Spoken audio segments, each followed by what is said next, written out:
Good evening. I'd like to call to order our April 15, 2025 Little Rock City Board of Directors meeting. We would like to welcome those that are in attendance as well as those watching at home or streaming online. Madam Clerk, if you would, please call the roll.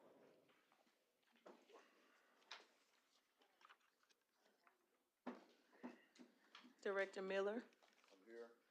Director Richardson. Director Webb. Director Peck. Here.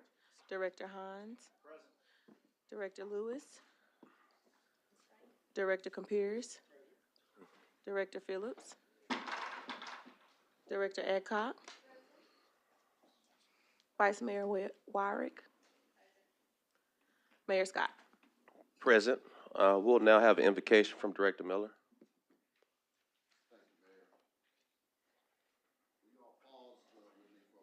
Silence as we prepare our hearts and minds for tonight's invocation.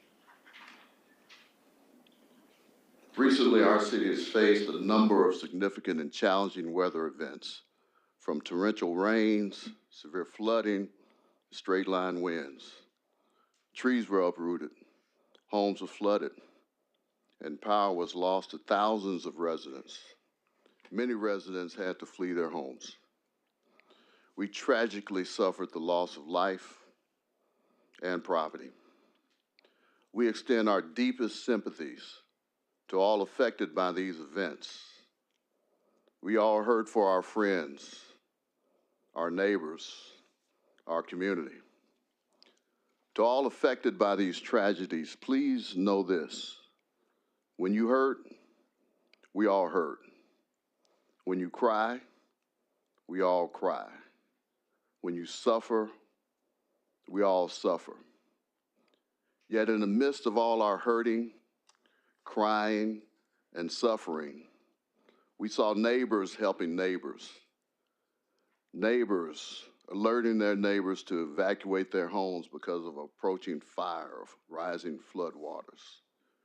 Residents working shoulder to shoulder with our first responders to contain fires, remove trees, bringing food and clothing to those in need. What we saw was togetherness. We are all in this boat together. A realization that working together, there's nothing we cannot overcome. That together, we are at our best, knowing that we will all sink or swim together. We may not all agree about the direction this boat we're in is going at times, but we all know that we're all in it together.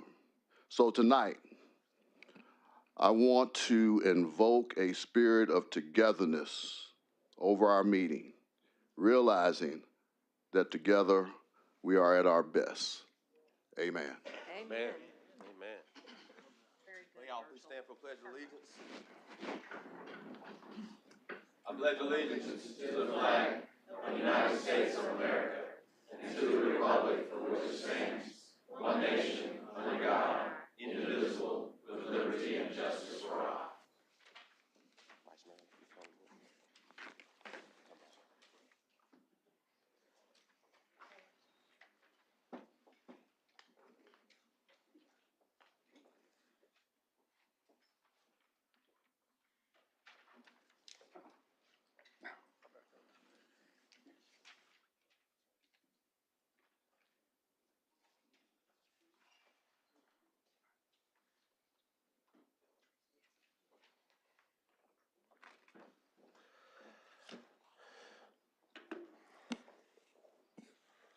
Members of the City Board, we have with us Director Kevin Howard of Housing and Neighborhood Programs, Ms. Tracy Shine and Celicia Nichols, who are all representing the entire team.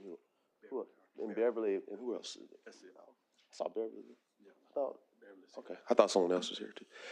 Seeing the entire team here today as we share the proclamation for National Community Development Week alongside Vice Mayor Wyrick.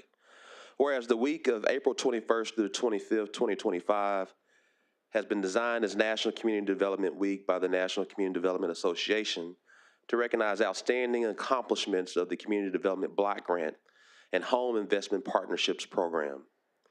Since 1975, the CDBG program has provided annual funding and the flexibility necessary to enable local communities to address a wide range of needs, including decent, safe, and affordable housing, public infrastructure, public services, and economic opportunities for low to moderate income individuals and families. And whereas since 1992, the HOME program has served as the largest federal block grant to the state and local governments dedicated to exclusively to creating and preserving affordable housing for low-income residents. And whereas over the past 5 years, the city of Little Rock has received $9.4 million in TDBG funds and $6.5 million in home funds, allowing our city to invest in public infrastructure, improving housing conditions, enhancing the quality of life, and provide critical services to our most vulnerable residents. And whereas the CDBG and HOME programs represent a vital federal-local partnership that empowers cities like Little Rock to address pressing community development priorities and improving neighborhoods, thereby ensuring that all residents have the opportunity to live in healthy, safe, and thriving communities. Now, therefore, I, Frank Scott Jr., the mayor of the city of Little Rock, Arkansas, do hereby proclaim April 21st through the 25th National Community Development Week. I want to give our team a round of applause. Thank you, Mayor.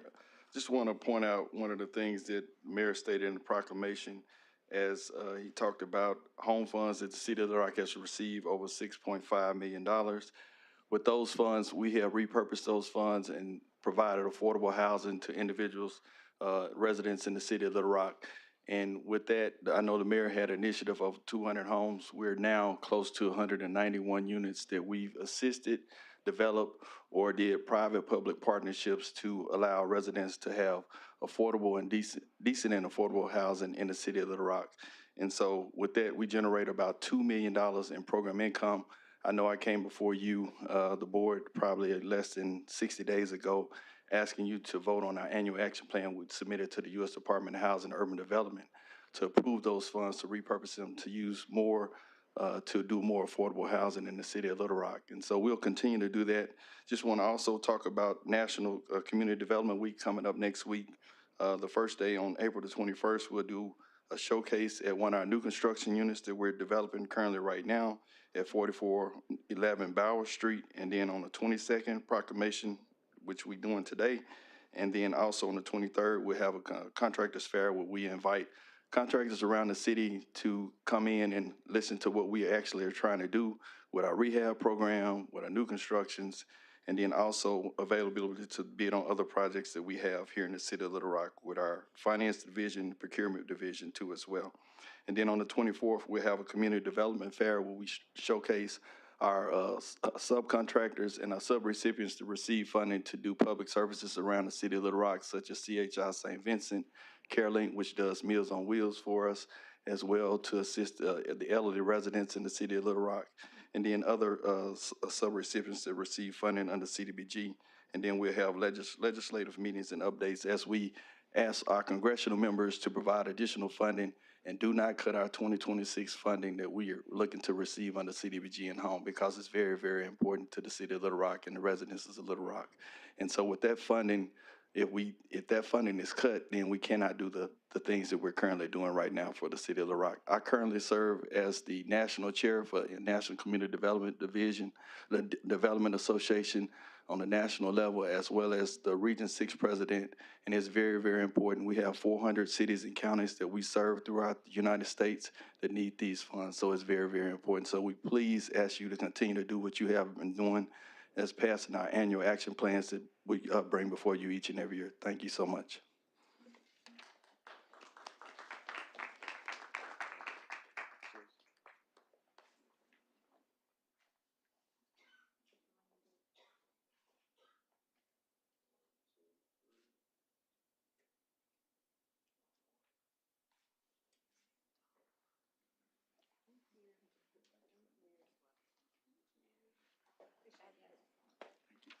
Congratulations and thank you for all you do.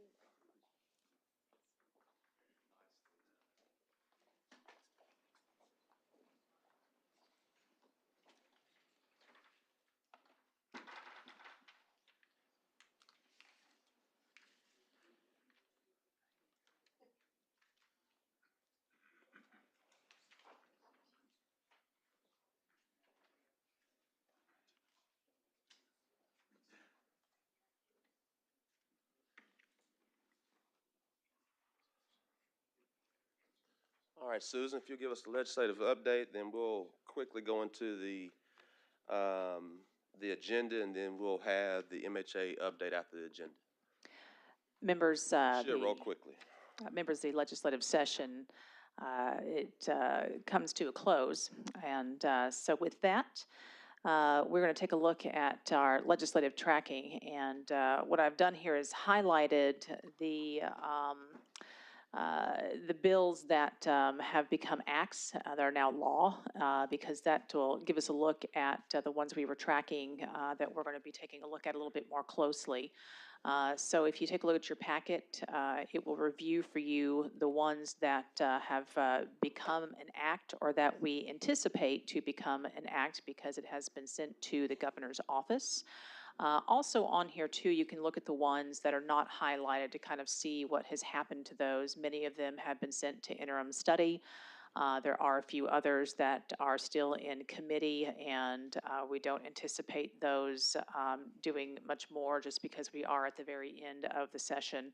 But that's where we stand with many of these. So that is our report. Director Webb.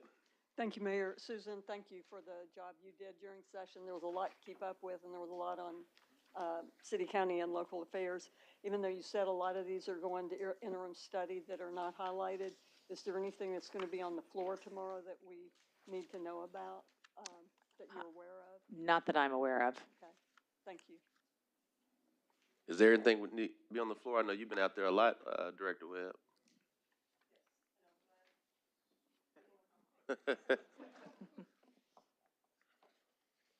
All right. Well, now, we have 3 modifications to today's agenda. Is there a motion? Move to add M1, M2 to the consent agenda and defer resolution 11. That's a motion. Is there a second? All those in favor, please say aye. All those opposed, say nay. Ayes have it to add M1, M2, and then remove the deferral of item 11. Madam Clerk, if you would, please read the consent items. A resolution to authorize the city manager to enter into a contract with Castillo Concrete Pool and Spa, Inc. in the amount not to exceed $168,100.80 for the Ward 4 Sidewalks Improvement Project and for the other purposes, funded from the Limited Tax General Obligation Capital Improvement Bonds. A resolution to authorize the city manager to enter into a contract with Castillo Concrete Pool and Spa, Inc. in the amount not to exceed $353,779.20 for the Ward 6 Sidewalk Improvement Project and for the other purposes funded from the Limited Tax General Obligation Capital Improvement Bonds. A resolution to authorize the city manager to enter into a contract with R. Valdez Construction, Inc. in the amount not to exceed $86,050.01 for Shackelford Road Drainage Improvement Project and for other purposes, funding from the Little Rock Tax General Obligation Capital Improvement Bonds. A resolution to authorize the city manager into a contract with Curtis Construction, Inc. in the amount not to exceed $477,570 for the Taylor Loop 15808 Drainage Improvement Project and for the other purposes, funding from the Limited Tax General Obligation Capital Improvement Bonds.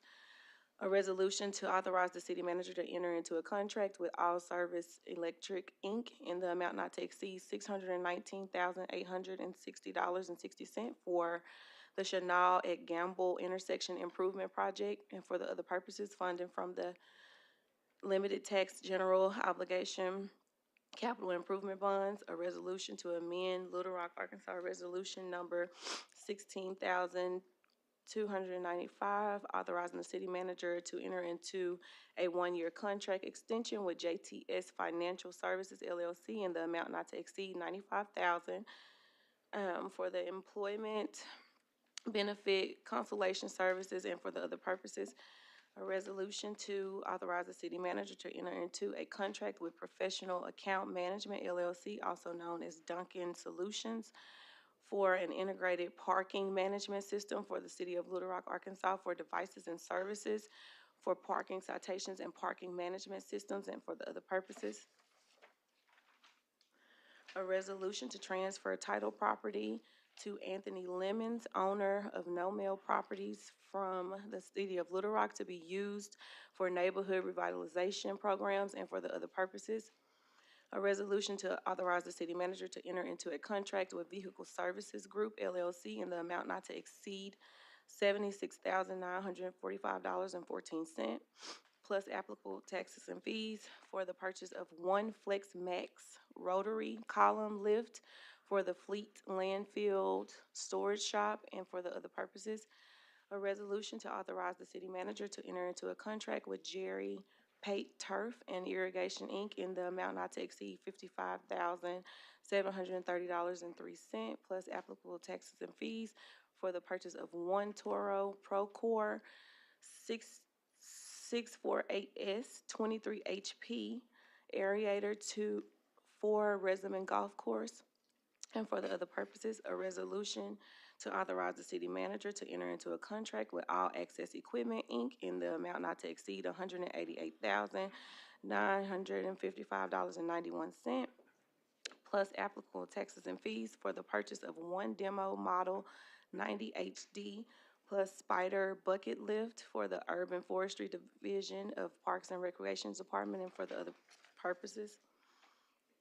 A resolution to authorize the city manager to enter into a contract with Bell Chevrolet Company in the amount not to exceed $91,900 plus applicable taxes and fees for the purchase of two 2025 Chevrolet Silverado 1500 AWD crew cab trucks for the Street Operations Division of the City Public Works Department for the other purposes.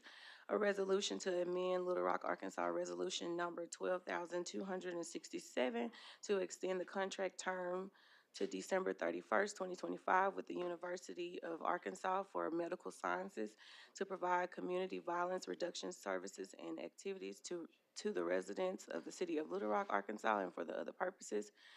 A resolution to certify local government endorsement of Lexicon, Inc., located at 8900 Fush Dam Pike, Little Rock, Arkansas, to participate in the Arkansas Tax Back Program is authorized by Arkansas Code and 15-42706D of the Consolidated Incentive Act of 2003. And for the other purposes, a resolution to authorize the city manager to enter into a professional engineering services contract with Cromwell Architects,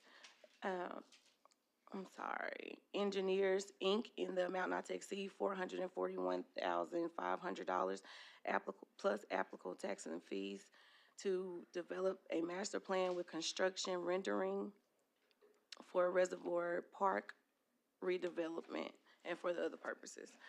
A resolution to amend Little Rock, Arkansas Resolution Number 16,618 to authorize the city manager to enter into a contract with Redstone Construction Group, Inc. in an amount not to exceed $1,269,999.98, which includes a 10% contingency amount for site grading and utilities for the Little Rock Micro Home Village and for the other purposes.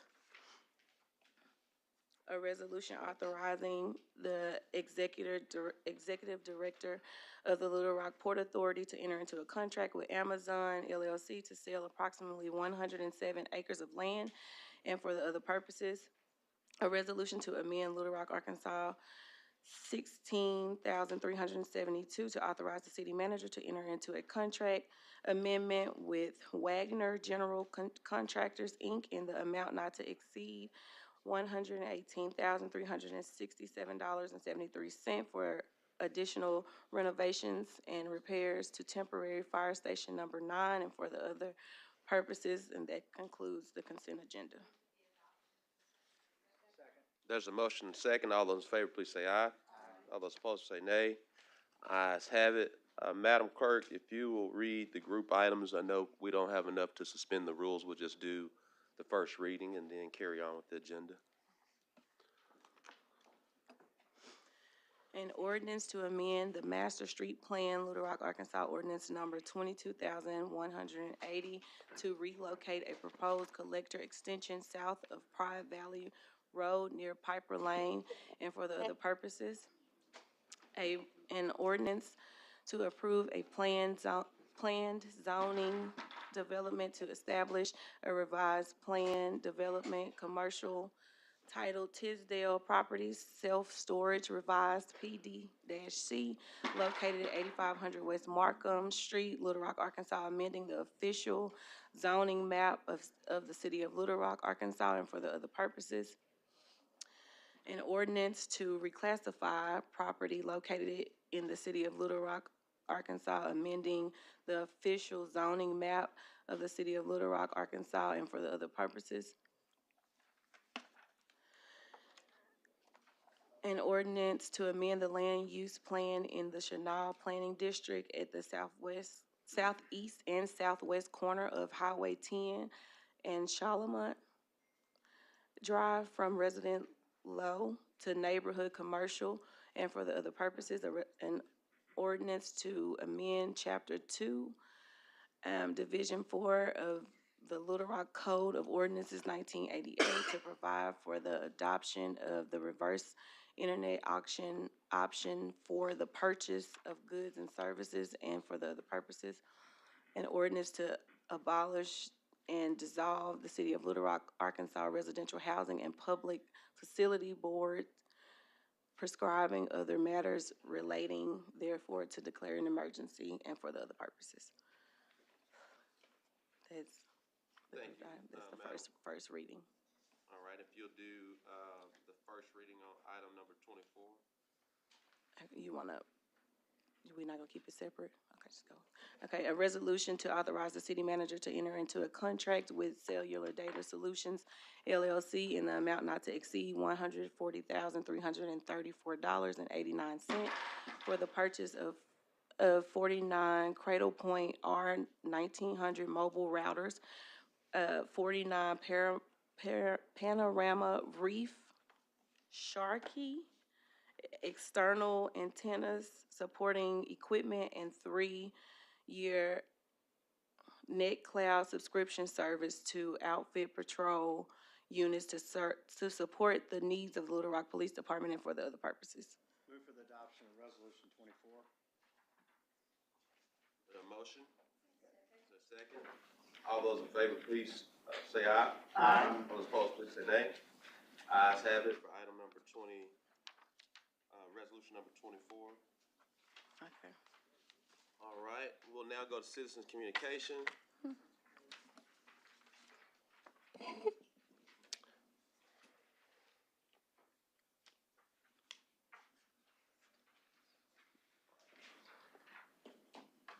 Miss Linda Bumblebee Williams.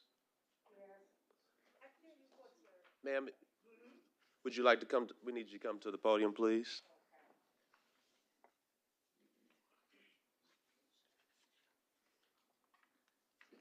Good evening to you all. My name is Miss Linda Bumblebee Williams, and I'm here about Madison Heights.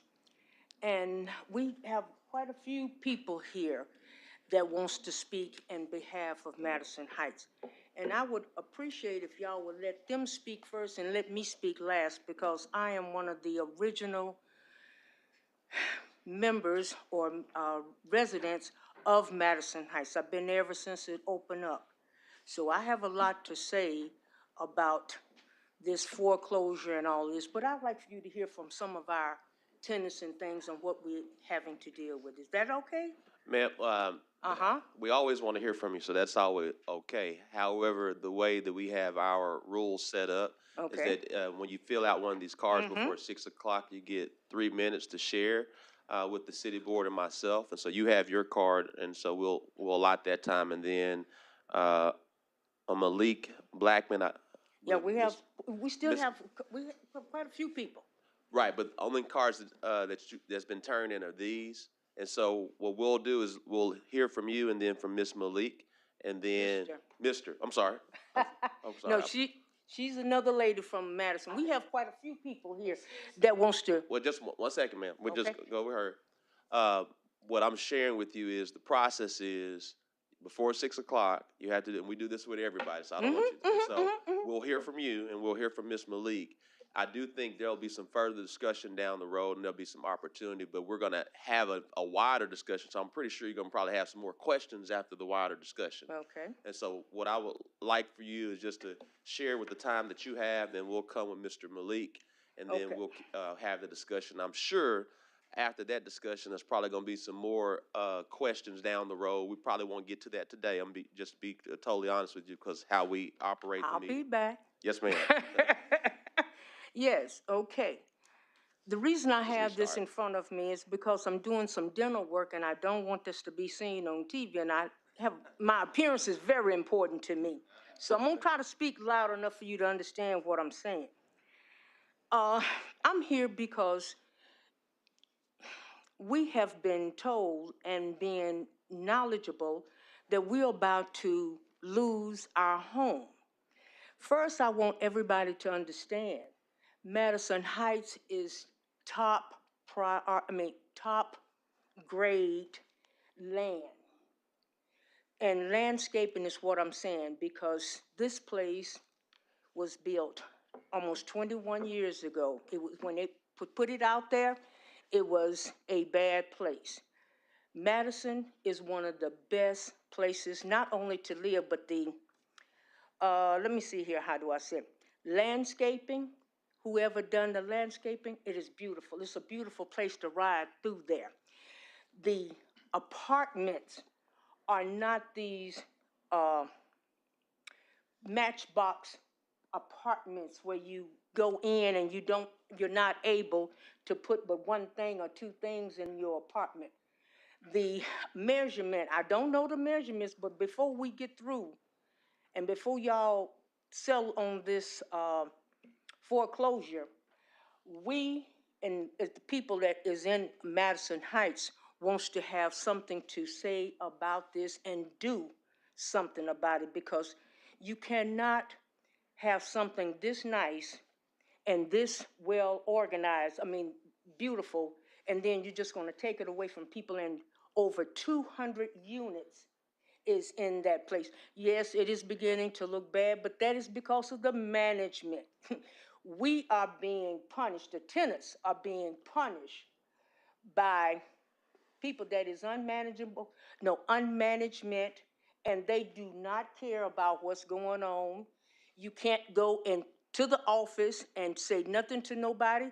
I have been here before, so Mayor knows me. About 2 years ago, we was going through lighting problems. We don't have no kind of security. Our lights and things are still messed up. When you don't spend money or try to even talk to the tenants, if you talk to people, if we know that we're about to lose something, that's just when you get your car, when you get your house, when you get anything that you want and you're about to lose it, you're going to start doing whatever you need to do to try to keep it. But somebody just going to come by and just say, well, we don't have enough money to take care of this. Why don't you ask the tenants to see what they can come up with and do to help keep this place? Because like I said, the city, I'm going to let it go. The city has gotten some nice little old houses that they done condemned the property and put little cute houses on. Those places are nothing but small apartments, because in our apartment, you can put furniture in those. We have washer and dryers, regular size washers and dryers, not these little portable ones. Are you ready for me to stop? No, I'm just looking at her. She's keeping the time. But that's okay. But You got a few more seconds. my point is, we are in a prime place. We are right there beside, or right there within distance of UAMS Hospital, and I just left there today. The VA Hospital, the War Memorial Stadium, the football field, the golf course out there. Down the street is Central High School. Children's Hospital. No, me, and whoever else I need to talk to, sign petitions and anything else. This is just kind of throwing it out there. I cannot just give up this place. I mean, I'm not happy with it. I'm not happy with the way it is now. But we can't talk to nobody that's in the office, and we can't talk to you all. So somebody needs to start talking to the people that it makes a difference with, the people that live there. Yes, ma'am. Thank you all. Thank you, Ms. Williams. Mr. Malik?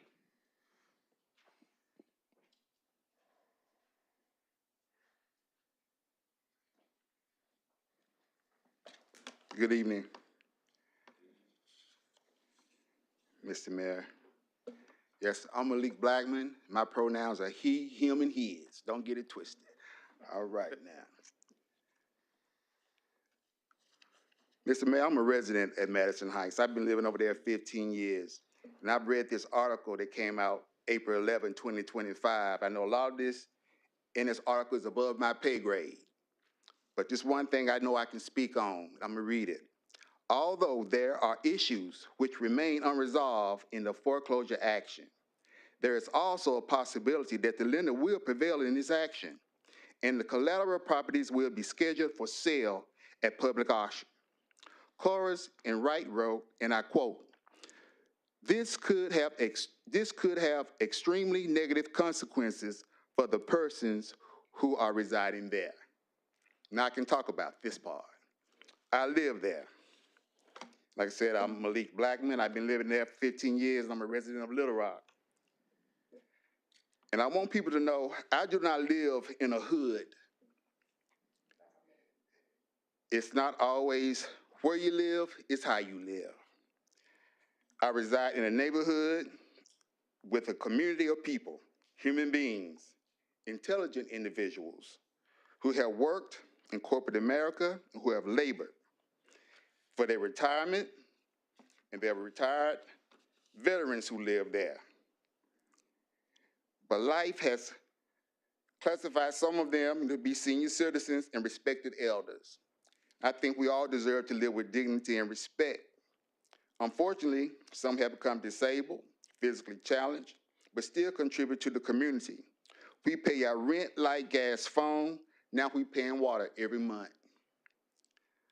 So, are we the collateral damage of what's going on? Like, that's above our pay grade. That's the management problem. We are residents. We pay our rent. We do what we're supposed to do. But nevertheless, we're going to have to do what? What is our future?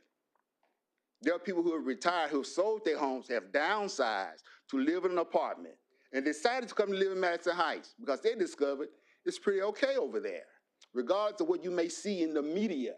And they just kind of make me feel like that's propaganda. You want to allow it to go down to where we just have to go? But one thing I can say, I have a voice. I'm going to let my voice be heard. I'm not going to sit by idly.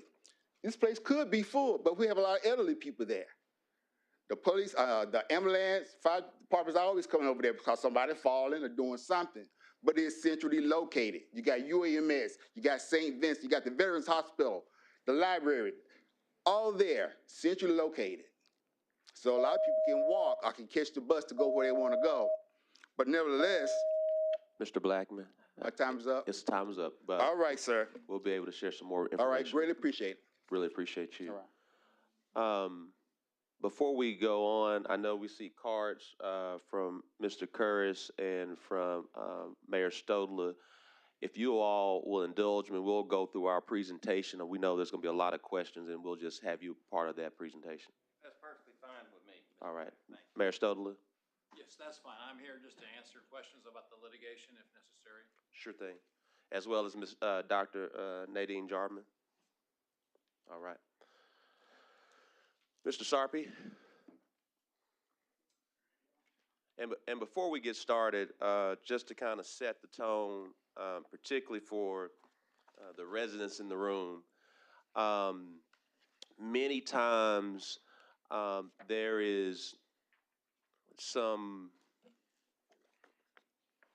confusion And so I want to kind of set the record that first and foremost, we're having a discussion today. Highly unlikely that there will be a decision today because I don't know of any ordinance that is prepared unless Mr. Carpenter has an ordinance prepared for us today, and I didn't think he did. So there's not a decision that's going to be made today. And so that's number one. I do know Mr. Carpenter is going to share some legal a synopsis on a few different things immediately following Mr. Sarpy, and then we'll open the floor for questions from Mr. Curris and from Mayor Stoller. I'm sorry I didn't see Chairman Kerry Wright and Commissioner Monty Ball is there as well. Is anyone else with MHA that I haven't shared their name? Okay, just make sure that I recognize everyone. And so the MHA is a creature of the state that works in hand with local and federal authorities. We would be the local agent, being the city of Little Rock. The federal agent, which most of the dollars come from HUD, Housing Urban Development.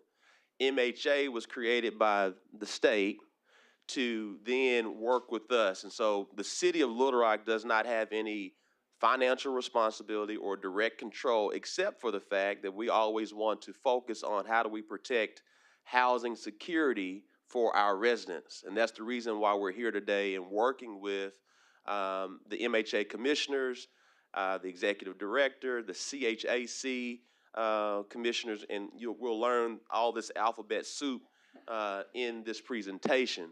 And so we're here today to figure out if there's a way and how there's a way for the city of Little Rock to step in, if it's legally possible, to be of aid to the Metropolitan Housing Alliance. And so that is our goal, to figure out how we can be of aid to the Metro Housing Alliance. And so but I do want to set the record straight that the city can't do anything unless there's an ordinance and some legal responsibility.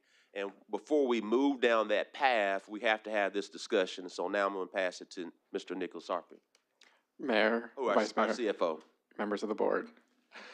As the mayor mentioned, I'm here to talk about. And before, I'm sorry, last thing, and every board member should have, Mr. Curris did a very detailed March 31st memo on the background and some analysis and some potential recommendations to be of aid to the residents of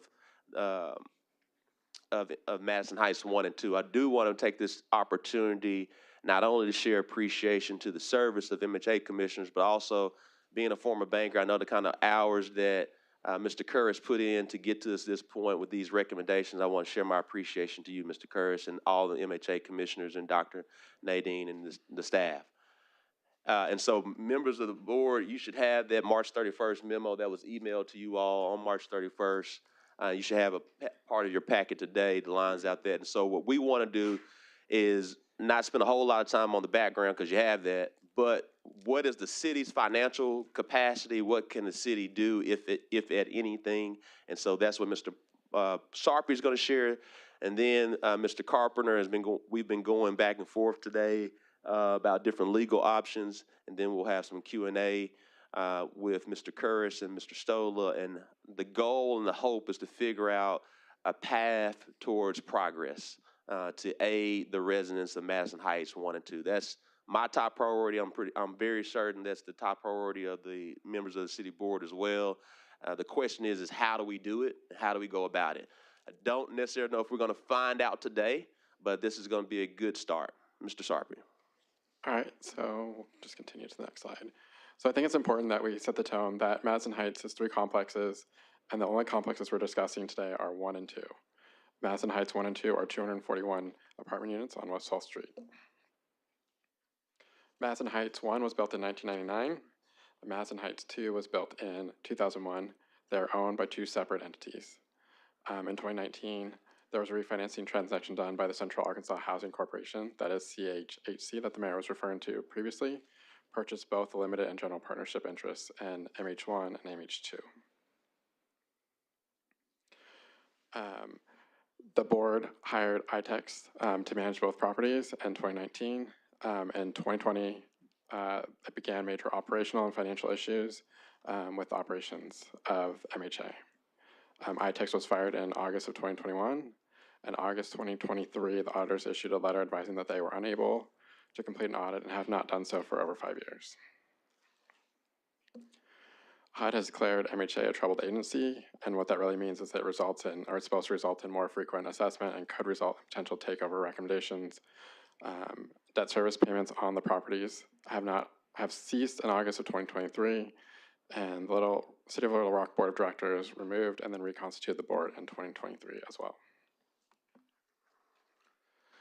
A foreclosure was filed against MH1 and MH2 in April of 2024. Our receivers were appointed in September of 2024 on the properties, and the foreclosure hearing is set for April 29th, 2025.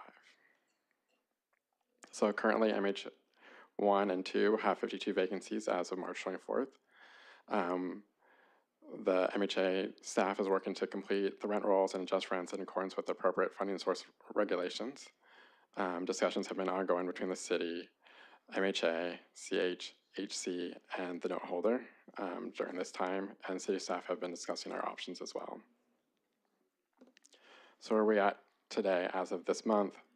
The total debt outstanding is $5.4 million. Of that, $4.2 million is principal, and the rest is accrued interest, late fees, and legal fees of nearly $1.2 million. So as the mayor mentioned in a letter to the board and the mayor, the board chairs of MHA and CAHC provided two options that they foresaw: proceed to foreclosure and see what happens, or the city purchasing the first lien notes, which are secured by the properties, MH1 and MH2, delay interest for a certain set period, allowing CAHC to use the cash flows to rehab unrentable units and improve the cash flows, and then utilize surplus property sales to help pay for the city's note. So what are our city options? So we have four primary options. Pay off the note via financing transaction where the city would take title, work with the lender to determine a lesser amount to get the note current, and then proceed with monthly payments. Pay off the notes to the lender and take the property, take title to the property using cash reserves, or allow foreclosure to proceed and attempt to bid an auction to acquire the property.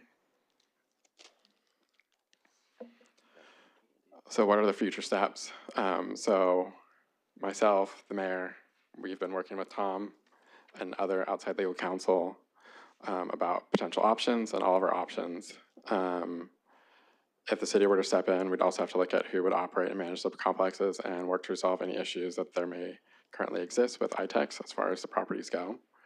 All options are dependent on getting a continuance of the foreclosure proceedings, and depending on the will of the board, we would bring forward a future action based on your direction and guidance from the city attorney. Any questions? Mr. Carpenter?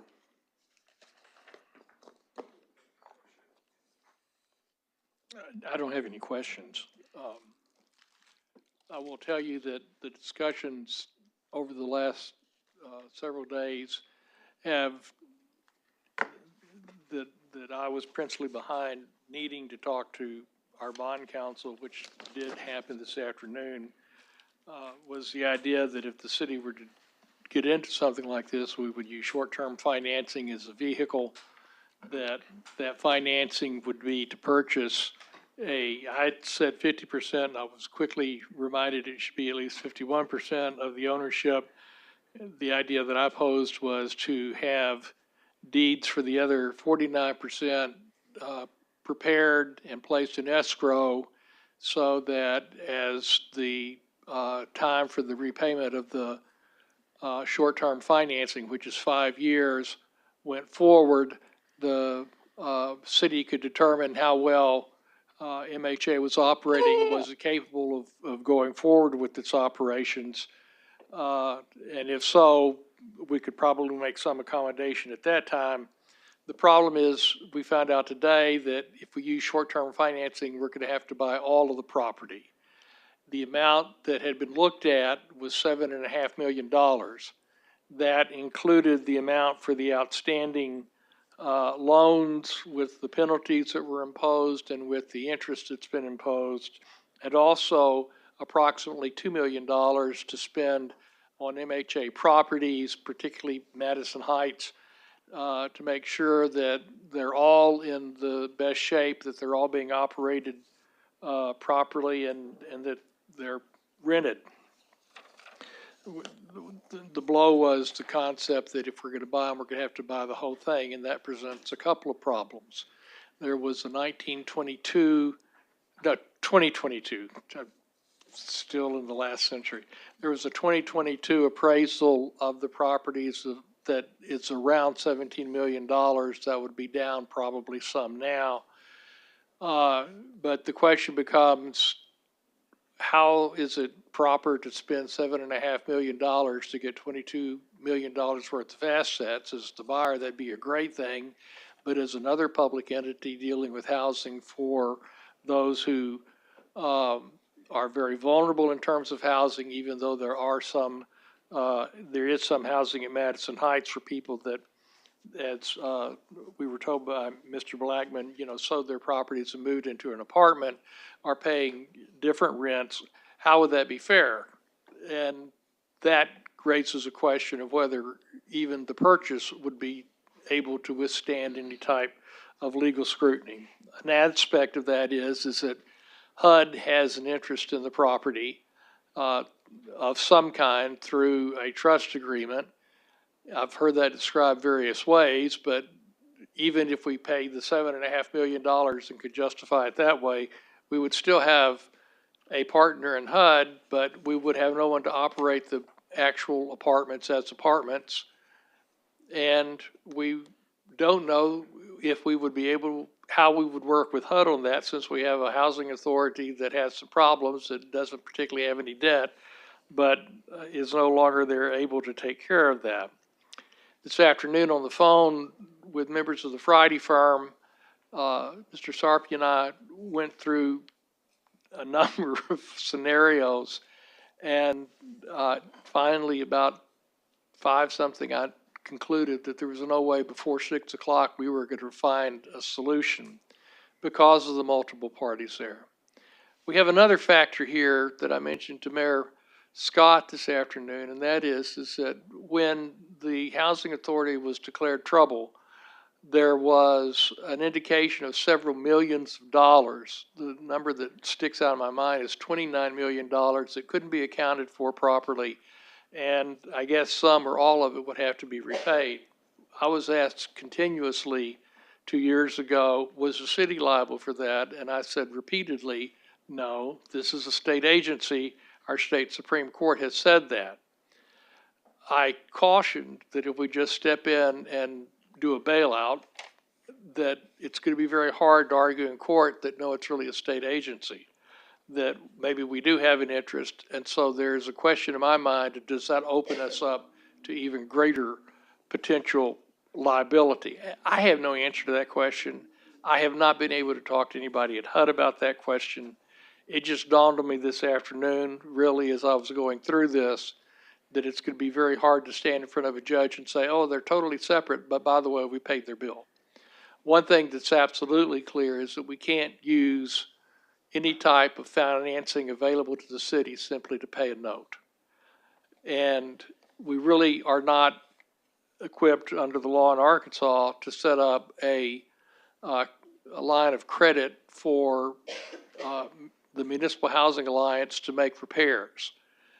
I know that I talked to at least some of you in the last few days, and the concept was, and I suggested this to Mayor Scott, that, however we went forward with this, the city would have more or less a project manager that would oversee any improvements that were being made by the housing authority. And while it would be incumbent upon the city to be swift in that approval, it would also be known that the housing authority couldn't simply go off and put in an elevator, go off and make certain repairs without the approval of the city person. One of the problems that we have with Central Arkansas Housing is that there was a breakdown in the maintenance of records. I've heard that a disgruntled employee left. I've heard that they were burned up in a fire in a computer room. I've heard several stories.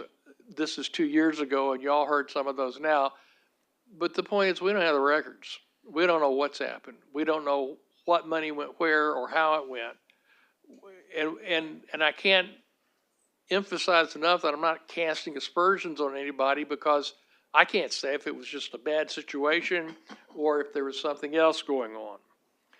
That led me to the concept of, well, okay, we could probably dip into whatever reserves we have for our rainy day fund and pay off this loan deal. But the problem with that is it gets us right back into, but there's a $29 million bill out there that HUD may want to look for, and I really don't think we ought to be anywhere in line for that. And not to mention the fact that when I even talked about to a few of you the rainy day fund, it was a resounding and immediate, no, we're not going to do that. And that includes the mayor. That's not an option. The short-term financing was good, but then we came across the problems that I mentioned just a few minutes ago. Mr. Sarpy's got some ideas. An idea was expressed about this afternoon on the phone about, well, do we look at the state and say this is really a state entity? You need to step into that.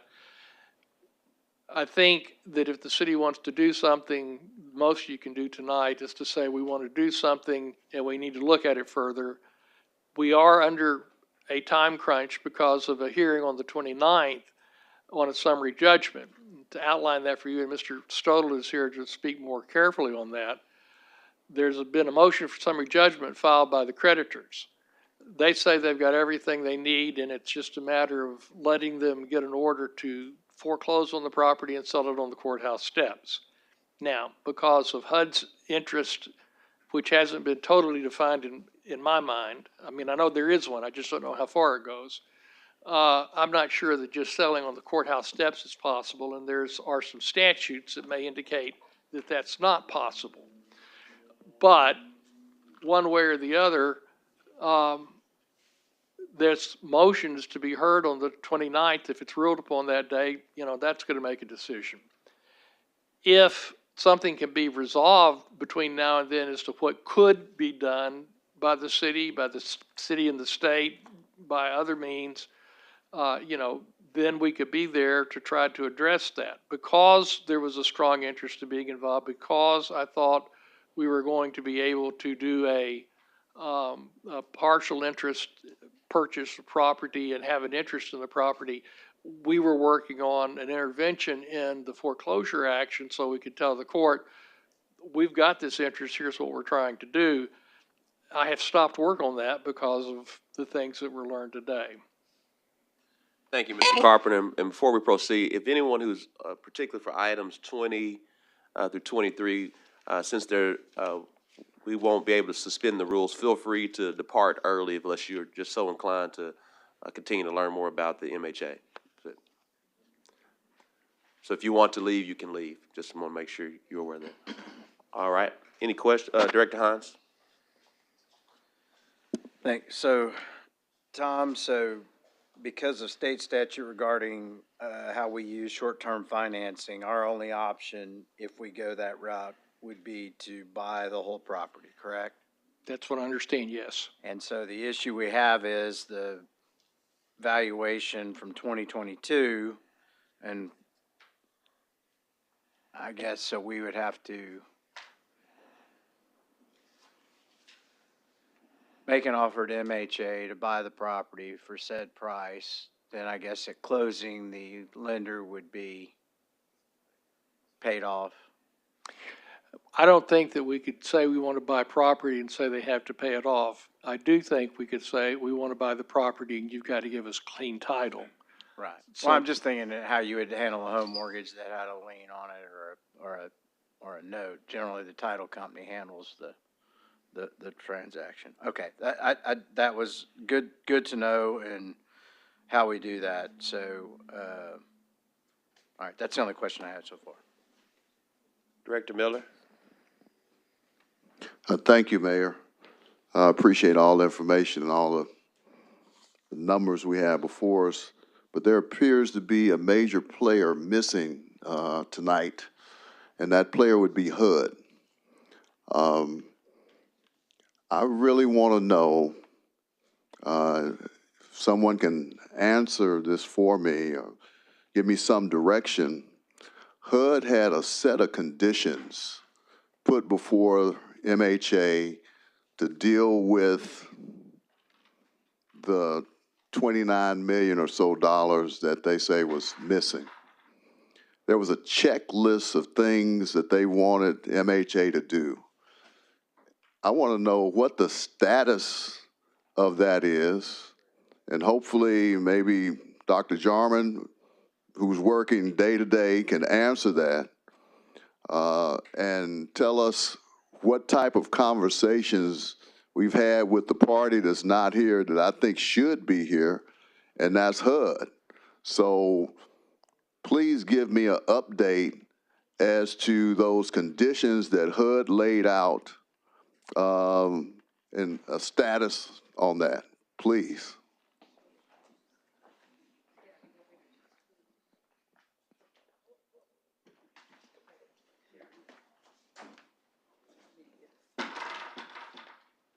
Good evening, everybody. Mayor Scott, to the Board of Directors. I do want to answer your question, but first I want to take the opportunity to just say thank you. Over 18 months ago, this board took some bold and courageous steps to help Little Rock Housing Authority to untangle this issue that we're talking about now about the debt and mismanagement. And I want to personally thank you because it set into motion the steps that allowed me to come back to do what I love the most, which is work with the public housing, provide decent, safe, and affordable housing to our residents. So I want to personally take this opportunity. I've not ever came before this board, but I want to take this opportunity to thank you for taking that step. Now, to answer your question, HUD is not in the room. I do not speak on behalf of HUD. I do want to make that clear. I have had, since my second coming, this is what I call it, my second coming, I've had some real issues myself with the communication. You are right. When I literally walked into the door, I was levied with what is called corrective action plan, 10 of them, and they were from HUD on the Little Rock Housing Authority.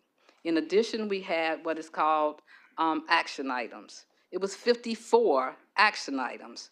So my rebuttal has been the agency for 4 years, the HUD oversight never left.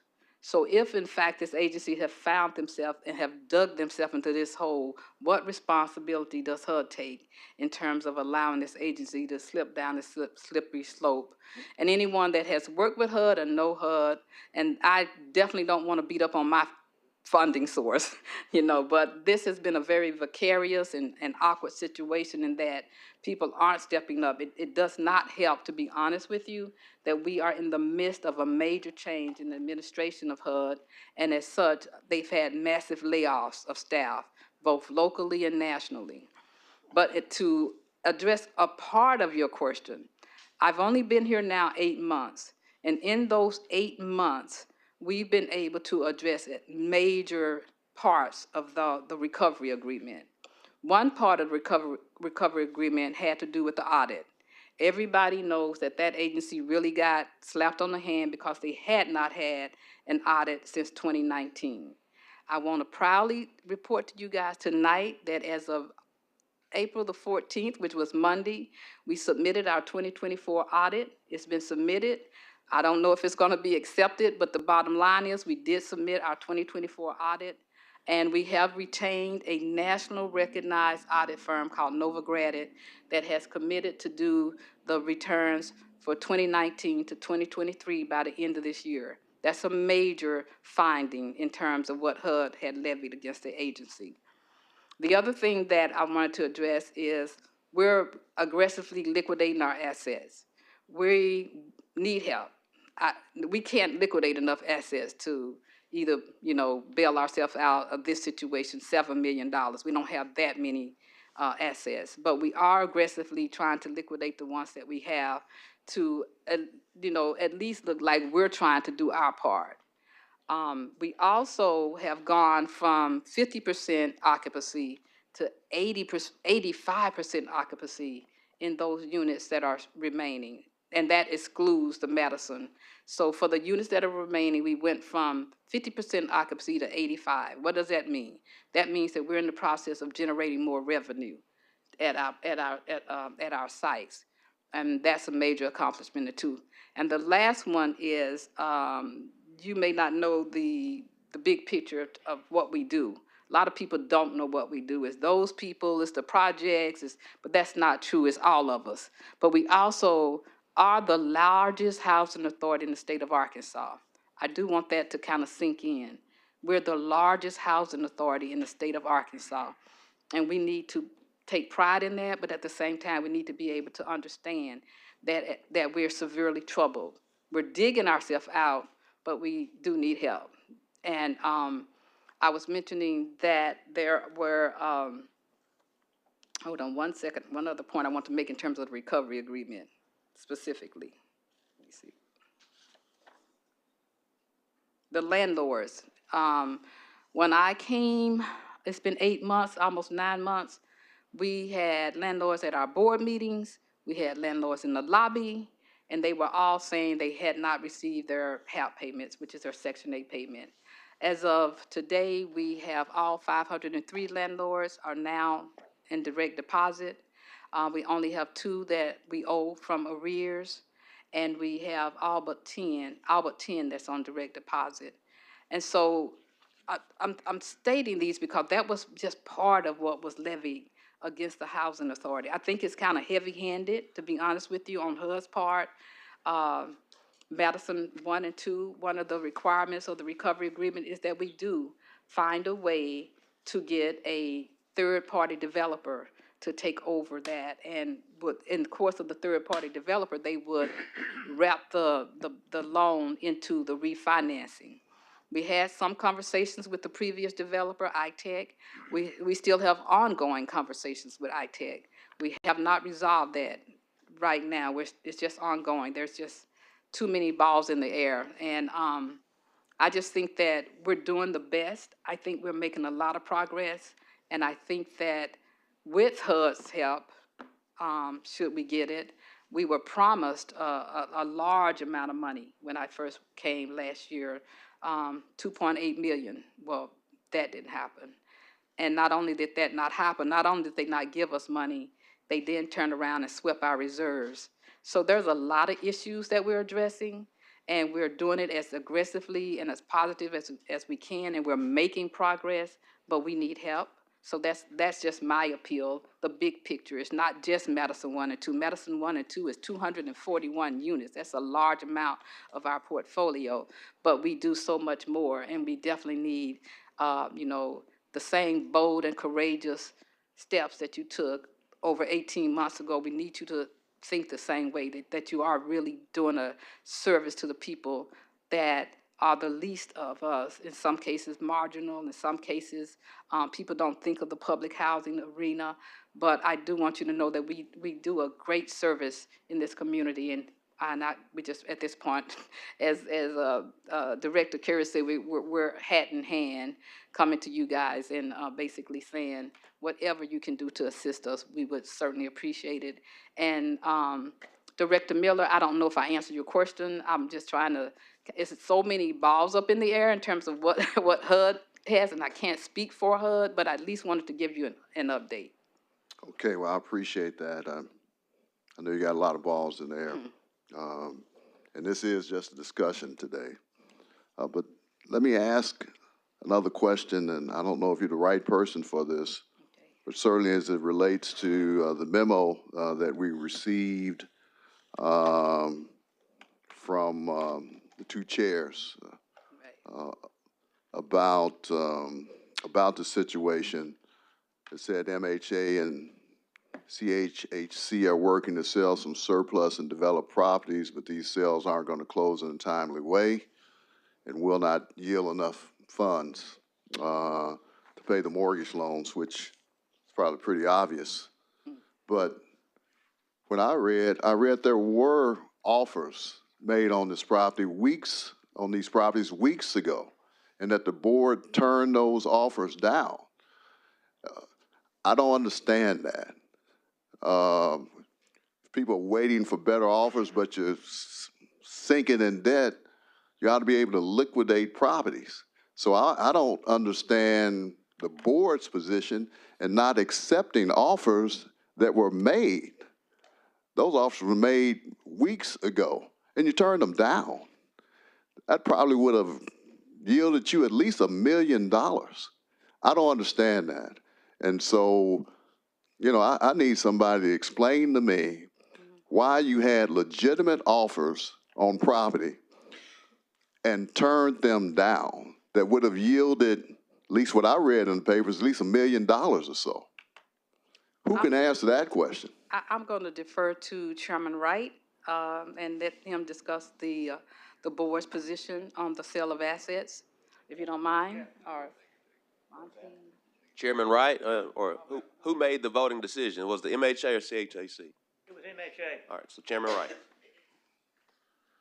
You are right, Director, that we turned some of those offers down. We have Wolf Street, we have Vernon Place, we have we also have the gymnasium that we're trying to sell. We now have a contract on Wolf Street that's substantially higher than what we originally offered. Also on Vernon Place, which is 45 lots, 40 lots. We have a very good offer that we have pending on that.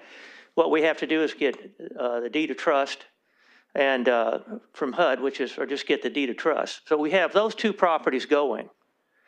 And like I said, Wolf Street, Vernon Place, the gymnasium, we have some offers. Did we have an offer? We have an offer on the gymnasium. So I hear what you're saying, Director, but we couldn't just give them away. We felt like we were leaving money on the table. And I understand our situation, sir. I really do. It only took a week or two, maybe 3 for us to get the offers that we felt were substantial. So. Well, I'm telling you, I have a tough time dealing with a situation where you're needing liquidity and you're turning down offers that would have yielded you at least $1 million. And that was weeks ago. Mm-hmm. I mean, you're asking us for help, and certainly I'm all here for the discussion. We're still closing on those properties, sir. They're not going to close in a timely manner. You would have had this money in the bank weeks ago if you'd accepted those offers. So I got a problem with that. Okay.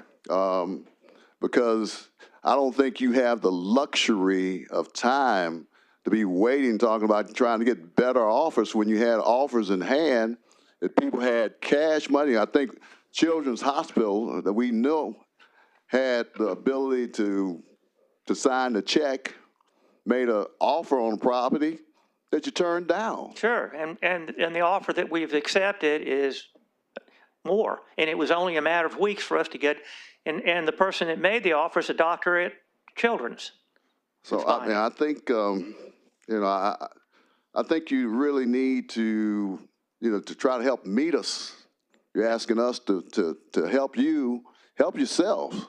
Okay. And sell these properties, put that money in the bank. Mm-hmm. I mean, you didn't. I mean, you turned down offers and you had cash that you would have had in the bank by now. And now you're talking about, well, we got some other offers and they're not going to close in a timely manner. You would have had this in a timely manner if you'd accepted those offers. So I got some real problems with that from the board. And as board chair, I hope that you would have some leadership to say, we don't have the luxury of time with this. We need to get cash and show everybody, including the city of Little Rock, that we're serious about asking you for help, and look what we've done to help ourselves. That's one problem that I have with that. I mean, one of the other issues that I have is that if you are 100% occupied, I say you're at 80% now. I mean, what type of cash flow are you throwing off? I mean, stop making mortgage payments back in, stop making debt service payments back in August of 23. That predates a lot. I'm just talking out loud here. I'm not really fussing. I'm just making some observations. Do you know if that was throwing off enough cash flow to service the debt? Basically, in 2019, Well, I mean, the payment stopped in August of 23. but they weren't really considered, well, they were payments, yes. But in 2019, the previous board, took out this loan, $5.6 million. It's $3 million for Madison 1, 2.6 for Madison 2. They were annual loans. I know, trying to think of the terminology. 1 year. What? Balloon note, thank you. They never set up any payment structures. Their idea was to roll it. So they had the balloon note, and from 19 to 20, all they did was they refinanced it again, the balloon note, and paid the interest and penalties only for 5 years, 5 times.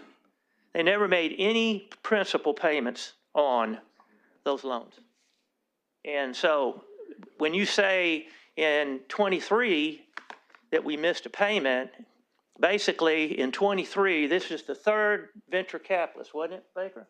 Yeah, note's been passed around several times. Several times. In 23, the new venture capitalist, he refied it in March, but then he set up, he wanted it done again in September. He called the note, is what he did.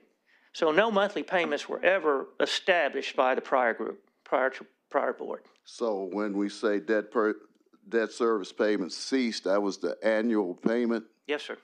That was, it was the annual payment to refinance it, basically interest and penalties.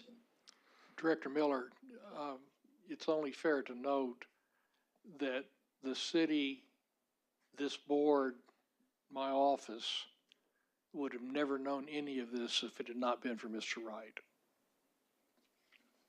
Oh, I'm not. No. But I know you disagree with me, Director, and I'll agree with you. But it was a board contentious board, not contentious. It was the board's, MHA board, who agreed to turn those, and I'm chairman, so I'm guilty. But we felt like we could get, and you're right, we needed the money. But we have sales on these that will go through, and so. Well, I can tell you that, I mean, is it a bank that's holding this note, or, because I can tell you, no banker, when a banker makes a loan, they're not interested in the collateral. They want the cash flow. They want the interest. They don't want the property. And so it doesn't sound like it's a bank that's holding this note. What is the private equity group? What is this? Well, it's a special purpose vehicle that was formed for the purpose of acquiring this note in a group in New York that's an asset management group. But they bought this, you're right, they don't want to own real estate in Little Rock. But that's who bought the note. We don't know if they paid full price for it, but they picked it up, and then, again, it's pretty hard to defend a foreclosure case when the first thing out of the other side's mouth is you haven't paid us any money as you promised to do so in quite a long time. But that's who owns it now.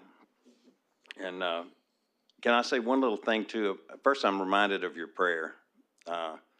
This is not our problem. This is your problem too. It's all of our problem. And to excoriate Chairman Wright for trying as a volunteer to help out is a useless proposition when all the money we got, if we got every dime that was offered, which was much less than a fiduciary would probably want to accept, it wouldn't have done anything to stop this foreclosure. It's like having boiling water takes 212 degrees.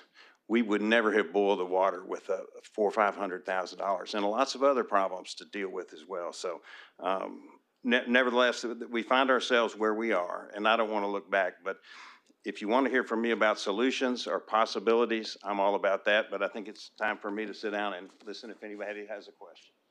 Okay, well, Mayor, I've talked too much. I'll defer. Director Adcock. I would like to listen to your solutions and your possibilities. Well, I won't rehash anything that's been said already, and I do thank you very much, each one of you, Mr. Mayor, and everyone that's devoted time and attention to this matter. Some things need to be said, and certainly in a situation like this. I'm a lawyer. People know that my stock and trade is my time. I'm a volunteer in this matter. I have nothing to gain and will never gain anything. So far, the only thing I've gotten out of this is two $15 parking tickets. And that's when I forget to get my phone out. We're out of time. You know, we don't have time to do long bond deals or figure out if the city can own this property. That's not a real possibility. On the 29th, there's going to be a hearing. I don't know how it goes. We can roll the dice and see how that works out, if that's what you choose to do. But these notes are secured by the properties. They've been delinquent a long time. My first foreclosure I handled in 1979 in Houston, Texas. I'm just that old. I'm not as old as I look, but I am pretty old. I've been doing this a long time. This is a real challenging hearing for us. I think the best opportunity is not to think of this as something, a bailout. You wouldn't be bailing me out. You'd be bailing us out. You'd be bailing yourselves out. You've got just as much at risk or perhaps even more than we do, especially those volunteers who came into this. I've been at this since July the 1st of last year. At that point, this organization was a complete wreck. And we've been working hard to try to fix that. I think the best opportunity for you is to consider your rainy day fund. You've just said you won't do that, and if that's all you want to hear from me, then that's the best you'll get. But I think if you were to do that, to put up sufficient money to acquire those notes, you wouldn't want to buy the property. Even if you could, you wouldn't want to do that, because if you buy those notes, you'll take an assignment of that first lien position, and you will be in command of that property as the note holder is presently. If you were to buy the land, there are secondary liens on this property and other interests, all of which would then either have to be subordinated or would be there lurking in the background to the owner if that were you. So that would not be a prudent decision, in my opinion.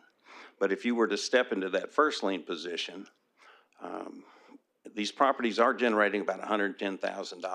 You have to keep in mind, we can't move money back and forth between the various properties. These properties are owned by special entities, single ownership entities.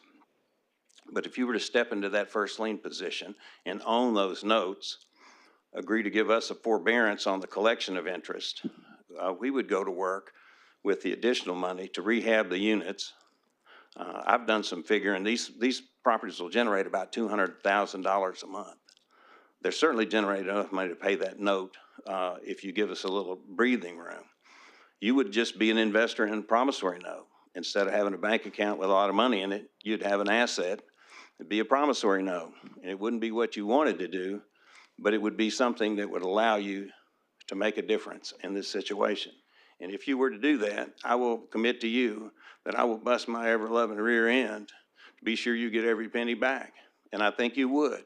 These properties are sufficiently valued presently that if things went all wrong, I think if you had to foreclose on that note, you would get your money back. I don't think that would eventuate, because I think what we could do with hard work, and we're making progress. It's slow and incremental. We've had a lot of changes and a lot of personnel problems, but we're beginning to get some traction.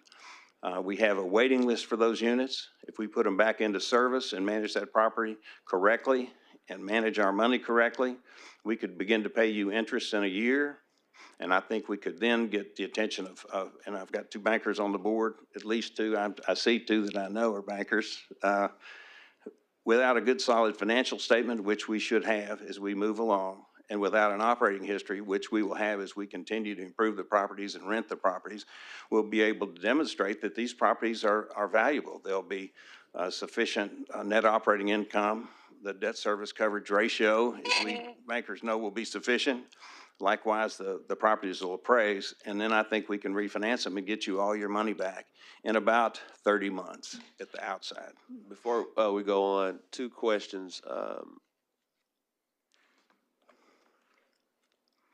If we were able to do it, and again, I support figuring out a financial solution. I think what we need to know, Tom, is what is legal. I do think what we all have to understand is that in the event that if this is foreclosed on, I can tell you, if another private equity firm gets it, they will not think twice to exit our residents. And then we will have to figure out some solutions. So that's just the truth. When a bank, and not necessarily a bank, but when a private equity firm, their sole interest is to recoup their financial interest. And so the potential downstream negative effects is not good, because what's going to happen is there'll be 100 times Miss Linda Bumblebee Williams here asking us for some type of resolution. That's just the fact of the matter. It's not a matter of if, it's a matter of when. And so the question, Ms. Williams, we'll have to talk to you after the meeting. Well, you're right. I'm with you. So the question is, Tom, and I go back again from a legal maneuvers. First question, I'll ask Nick, because Nick will probably give me a shorter answer, but what's legally possible? But Nick, let me ask you this, if you'll come, just because I know from the GFOA standards, if we used some reserve funds, whether it be from we got some reserve funds that this board and I know I can feel Director Peck to the left of me, because she's been on trying to figure out when we get some other things done for the fire department. We got those coming up, so we know where that is. But if we use some reserve fund, whether it's from that pot or from the ultra sensitive pot, and I know that you don't even want me bringing it up, I understand, because I don't think we can, but from what would happen to us liability-wise with the bond markets, on our bond markets? It all would depend on how much you'd use. I mean, if we use 5.4, it could impact our rating. It could not. All of our debt, to be fair, most of it's pledged from property taxes, so ad valorem taxes. So that is a benefit. But as we eat into those reserves, that can raise questions about our financial stability, which would be the reason why they would potentially consider any downgrades. Would be you're using your reserves to pay for operations or things. That would be their justification for downgrades. And we don't want any downgrades for a number of different reasons. But Tom, what can we legally do? Because at the end of the day, what we got to find is a financial solution for MHA. And that's where we really got to get to between now and April 29th. Tom? Mayor, in terms of Ms. Wood, you can't ask any questions right now. We can't, Ms. Williams. But I'll talk to you after this. I promise you. Ms. Williams. All right. Mr. Carpenter. Mayor, in general, the city buying notes is something that's going to be hard to justify as a public purpose for the use of the city monies.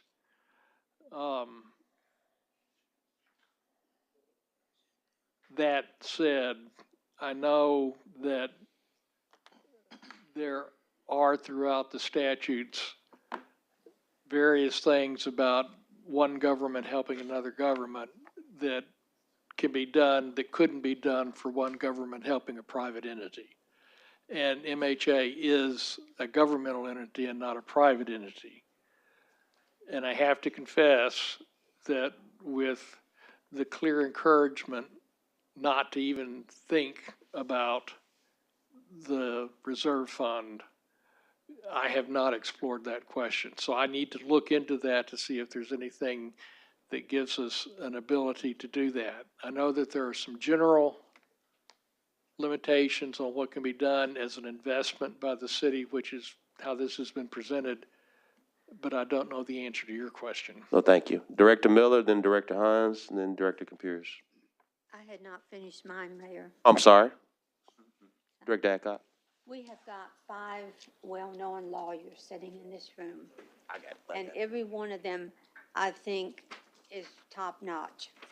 And I think with all the brain power with all the brain power we have sitting in this room, there surely is an answer to this. As you said, Mayor, if we don't do anything, you've got 241 people that's going to fill this room up, and want to go home with us because they won't have a home. And I think that between all these lawyers, and Mr. Carpenter's the best of all of them, I think we should find a solution, and we should find the solution tonight, because when Miss Bumblebee leaves here, everybody in Madison Heights is going to know what we do tonight, because I've known her for a number of years. And I don't want Miss Jarman in the morning to have 241 phone calls saying, what am I going to do? So please, I know it's late, and I know sometimes we get anxious, but you lawyers in this room, if you have an answer or something that you think might be an answer, that's the podium right there. Don't sit there and not speak up. Thank you. I'm Thank you. finished. I'm not speaking for any lawyer but myself, and I assiduously avoid practicing law for the CAHC. That's not what I do for them. I haven't done the research, and I wouldn't be willing to opine right now. I'll go home. My wife's taking care of grandkids, and it's just me and the dog. But I've worked well with Mr. Carpenter. I'll volunteer my time to help him get to the bottom of that. And I wish we could resolve that. I think the resolution needn't be made that this board believes in public housing, is going to do everything it can to help. We're all in this together, as Mr.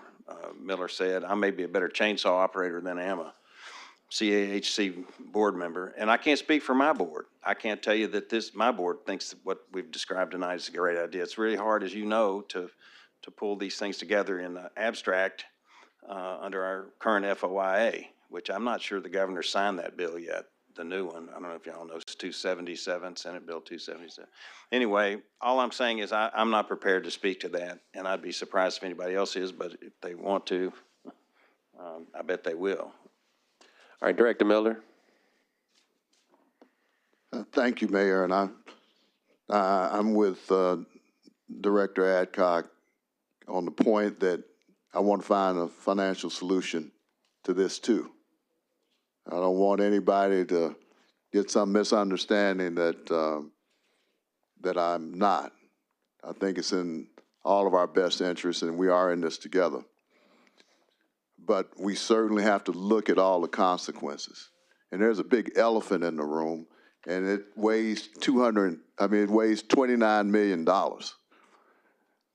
Somebody needs to tell me what is going to happen with this $29 million potential liability that the city will be taking on if we do something like this. We don't have anybody here from HUD who said that there could be $29 million of questionable funds. And if we do something like this solution better address that. And somebody has to explain that to me, because taking on the private equity debt is one thing. Taking on this $29 million plus shortage of funds, questionable funds that HUD has pointed out, is something else. So in this, all these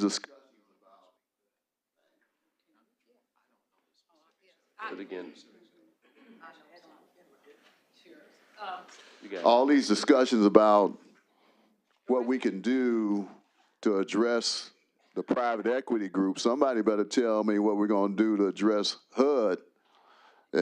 That's one thing. And then the other thing is, how many total units are we talking about here? I'm looking at 50.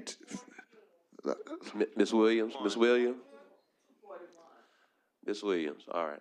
Ms. Nadine? All right, here. I mean, those two things, the HUD, number one, and then how many units are we talking about? I see here 52 are offline.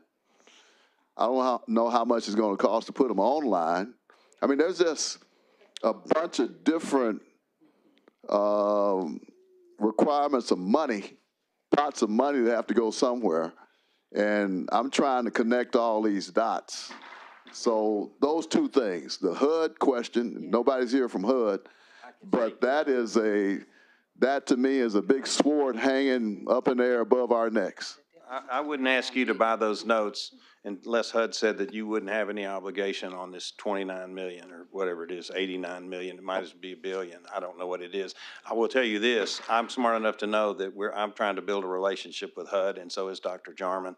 It was a very, very fragile relationship, but a condition to anything like that would have to be that HUD would say, no, sir, you own the notes, you stepped into the position of lender, but you don't owe anything else.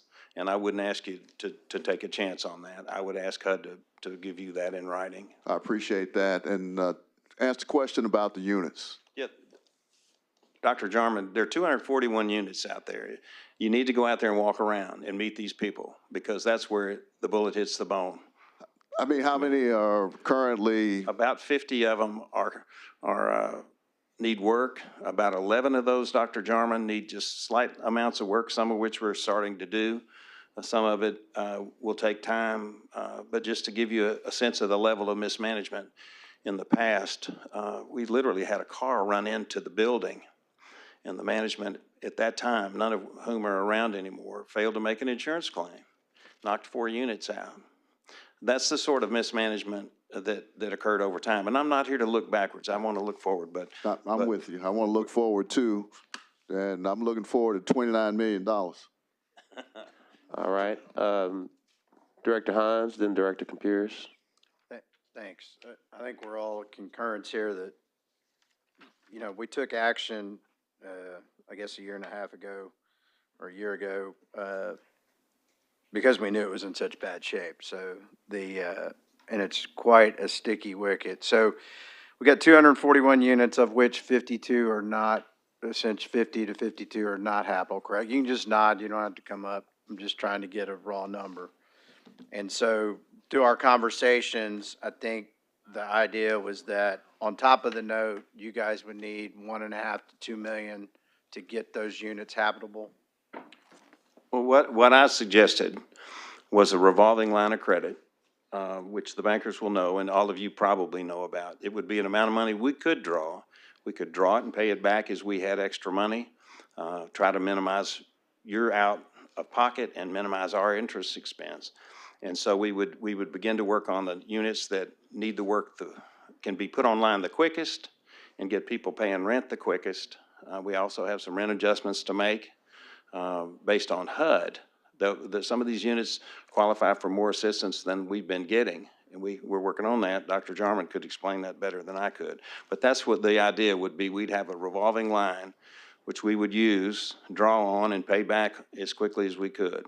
And that would give us, ultimately, if we had, and every dime we spent would be spent pursuant to a loan agreement that we would execute in your favor as the lender that said we could only use this money to put it into this project to enhance its value and to increase the amount of cash flow that's generated by the project. So every dime that we actually took on the line would increase the collateral value. That's the whole idea. And over time, your security would be enhanced, and we would promise to do that. So I get that. And I know we've talked a lot about the 800-pound gorilla in the room, which is HUD in this. And there was some allusion from Tom about this property being tied up in some form of trust, which seems to preclude private equity from coming in and, you know, invalidating legal leases. They could do it over time, but if somebody's got a lease, I don't think just a foreclosure precludes that lease, does it, Tom? Director Hines, I barely escaped property. What I remember is that if a lease is on file, then a new purchaser takes subject to that lease for whatever term it's left. Right. So it wouldn't be an immediate exit. Can I clear up one thing, sure, Director Hines? There are 59 rental assistance units there. Is that correct, Dr. Jarman? So keep in mind of the 241, only 59 are rental assistance. Right. It's a mixed use between subsidy and market rate, right? That's why this property's been so successful. I mean, I know when we did it 21 years ago, it was kind of a new deal, and that's one of the reasons it's been kind of the model everybody's tried to go to. So I get that. No, and that's why I just think the the question is how we get from here to there legally based on state statute, not in, I think maybe reaching out to the Attorney General, Tom, since he's the state's legal officer for an opinion might be in order, to give us some leeway, notwithstanding any legislative action, which I don't think is going to happen since it's come to a close. I got a lot of questions. I appreciate everybody's input. I think we're all in accord. I am on the fence that least likely to want to dip into our reserves. I'd rather do it with short-term financing. And Nick, the question I have for you is, if we did short-term financing, what impact does that have on our cash flows to service that debt over a time period if we're going to forbear interest and payments for that time period? So if we did short-term financing, we have to get an asset. That is state law. Okay. That's not an option. So that's where we would have to actually purchase the whole thing. We have to have an asset. All right, that's what I want to, that's what I wanted to understand. I'll also add that just on short-term financing, we're pledging the general revenues, so the general fund money, to pay for that debt. Right, and that's what I'm asking you. We're pretty tight on our general fund revenues, as I understand, because I know tax proceeds are. Correct, we have that, and then we have the 2024 short-term note, which we'll start having to make payments on beginning next year. That was for the solar facility, so if you're talking about $7.5 million, you're talking about a significant amount of money added to that we'd have to pay for debt service first. And to add to that, and just full disclosure to the board, I would not be willing to recommend our severe reserve fund because that would impact our bonding rating and create a host of other issues financially in the markets for us. However, we would have to go to the reserve fund that we've been discussing publicly about. So I just want to be, and so it's really in our best interest if we can get a legal opinion to do the short-term note. Right now, so in the reserve fund, we have somewhere around $8 to $10 million. And so that's what's going to fund close to $1 million, somewhere between $1 million, $1.5 million for the fire department. Let me just, I said $1 million. I said $1 million to $2 million. I said $2 million, and then you said how about $2.5 million? That's true. That's true. But I think it's going to probably be $2 million. But you got a great memory. But I just want to line out that, members of the board, this is what, I mean, we don't have to discuss that, but that's, if we make this decision, it would come from that pot of money because we don't want to mess up our Moody's bond rating. I would not be comfortable as the CEO to put us in danger from that standpoint. However, if we do got another pot of money, that's where it would come from. But also, I just know we need to know that. You all would be voted on that from that standpoint. But I think what we should walk away from here, and this maybe we can just clean this up, and maybe as the hour gets near, we really need our lawyers to spend time figuring out how we can get a legal opinion to do a short-term note. It'll be rocky for a little bit, but that's way better than utilizing our reserve fund that you all already have plans for. And so if we can get that legal opinion, but also understand from a time standpoint, as to Mr. Curtis's credit, to make it very simple and easy, just use our cash and we'll start working things back. And so those are really the two decisions. Is there a legal opinion to do the short-term note, or are we going to use our reserve fund? But we got to April 29th, and I firmly believe that the lawyers in this room, we can all figure something out by April 29th, or at the very least, we can, and full disclosure, you all know that Tom and I will be going to the April 29th meeting. Mr. Stoller has prepared a letter that I will share. I don't want to share it until I get some nods from you all, because we're all in this together. A letter to hopefully get the bank to stall a little bit on this. And Mr. Stoller can kind of talk through that letter and that period. Mr. Stoller, you've been too quiet, and I've never known you to be that quiet. So if you will at least give us a few seconds, I know you. I'm not gonna make that joke, but if you just give us a few seconds. Thank you, Mr. Mayor, and board members. It's good to see you all again.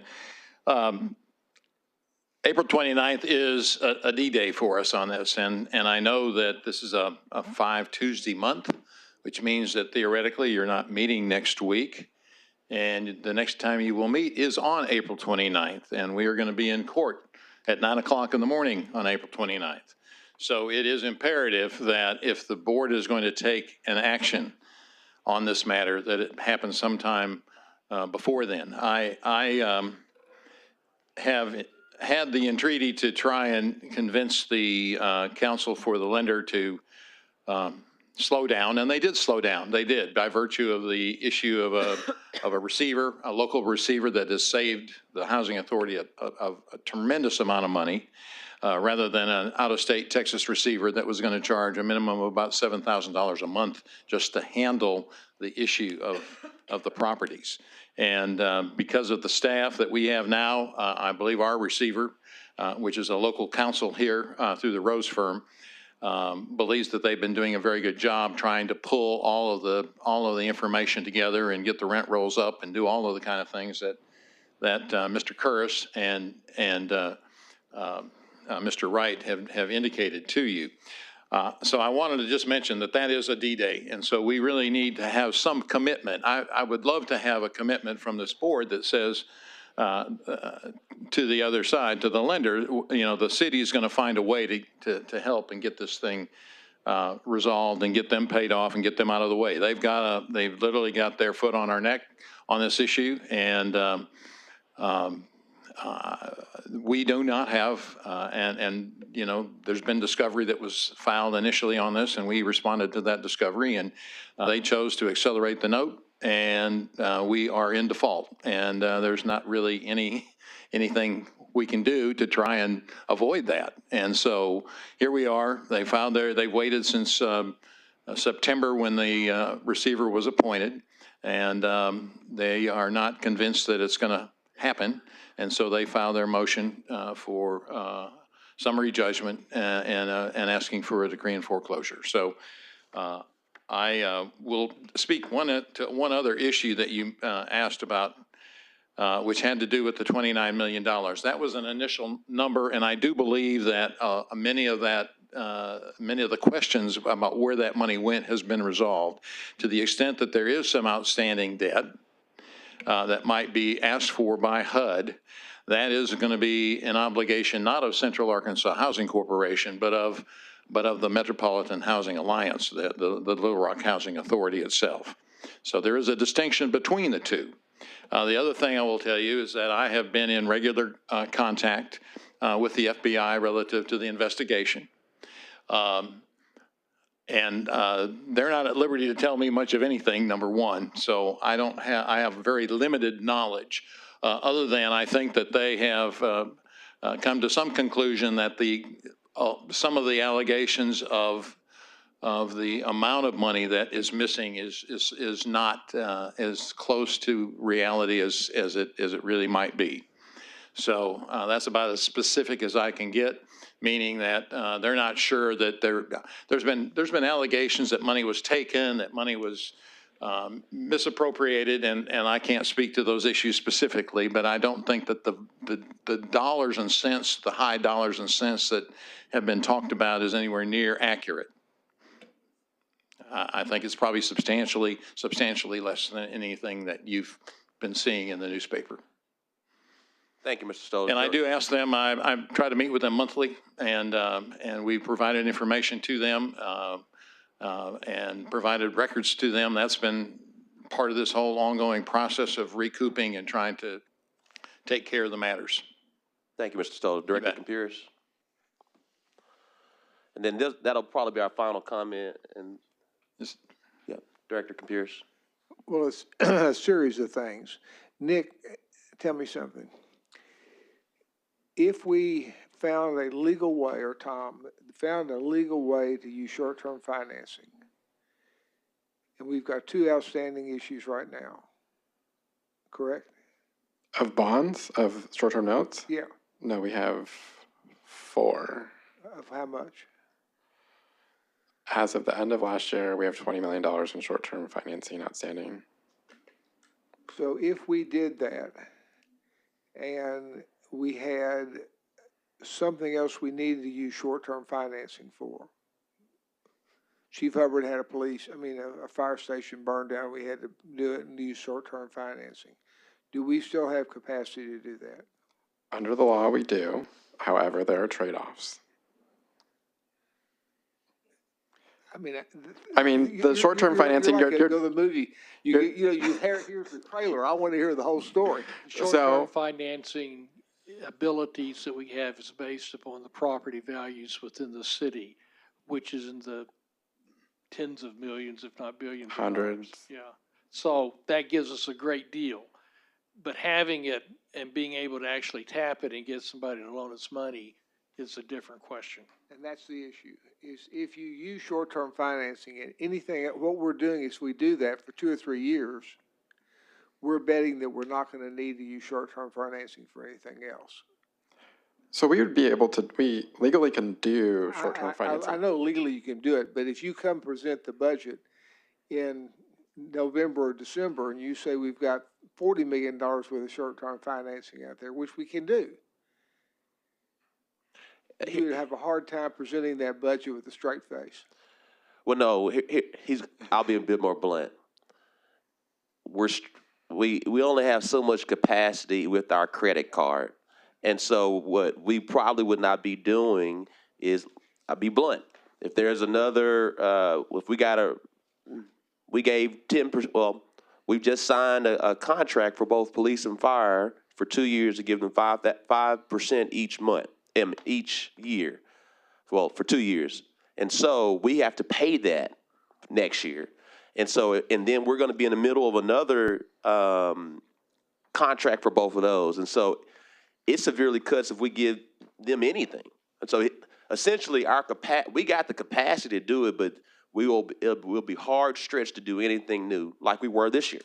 But it will be even more, maybe obsolete. He's not saying that, but I'll say it. So. And that's my point, is that you have a hard time doing it. Yeah, but what we've heard from Mr. Curris is that hopefully in a year or so, with the right minds, we could be out of this quagmire.